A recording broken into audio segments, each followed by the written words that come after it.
Hello, আজ women's day. আজ আমরা যাচ্ছি নিউটাউন কালচারাল অ্যাসোসিয়েশনে। ওখানে উইমেন্স ডে উপলক্ষে একটা অনুষ্ঠানের আয়োজন করা হয়েছিল এবং আমার মাকে ইনভাইট করা হয়েছিল সংবর্ধনা দেবে বলে। তবে দেখো ক্যাবের মধ্যে কি লেখা, নো রোম্যান্স। এটা ওও না, এটা ক্যাব। তোমরা যারা কাপল আছো ভাবো ক্যাবে উঠে প্রেম করবে, খুব সাবধান হ্যাঁ এখান থেকে। এই যে পৌঁছে গেছি আমাদের গন্তব্যে। এটা ছিল স্টেজ, কি সুন্দর করে সাজানো হয়েছিল ভেতরটা। একটা এক্সিবিশন টাইপ করা হয়েছিল। এই যে এখানে আমি সুন্দর করে আমার পুতুলগুলো সাজিয়ে নি। পেঁয়াজ খেয়ে মুখটা কেমন গন্ধ গন্ধ লাগছে, একটু মাউথওয়াশ দিয়ে মুখটা ভালো করে ওয়াশ করে নি। এ বাবা ভিডিও করছে আবার আমার এই মাউথওয়াশের, এরকম করিস না প্লিজ।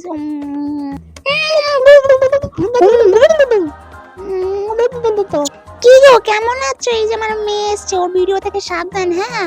আচ্ছা ঠিক আছে। হ্যাঁ, ও আমাদের ভিডিও নিয়ে ভুলভাল ডাবিং করে পয়সা ইনকাম করে। আমাদের সামনে উপস্থিত রয়েছে অঞ্জনা চক্রবর্তী, পুতুল শিল্পী। অঞ্জনা দি আপনার ব্যাপারে কিছু বলুন। হ্যাঁ, আমি ওয়ার্ল্ডের সব থেকে বেস্ট পুতুল বানাই, ঠিক আছে? আমার মতন পুতুল কেউ বানাতে পারবে না। কিনবে তুমি একটা পুতুল, না কিনলে যাও এখান থেকে। অনেক কষ্ট করে পুতুলগুলোকে হাতে সেলাই করে বানাতে হয়, ঠিক আছে? অত সোজা না। অঞ্জনা চক্রবর্তী কোথায়? মঞ্চে আসুন একটু। এই যে আমি এখানে, বলো কি বলতে হবে আবার? কেমন লাগছে আপনার এখানে এসে? একদম ছাকা নাকা লাগছে। এই নাও তোমার মেমেন্টো। Thank you. আমরা নারী, আমরা সব পারি। সবাইকে জানাই হ্যাপি উইমেন্স ডে।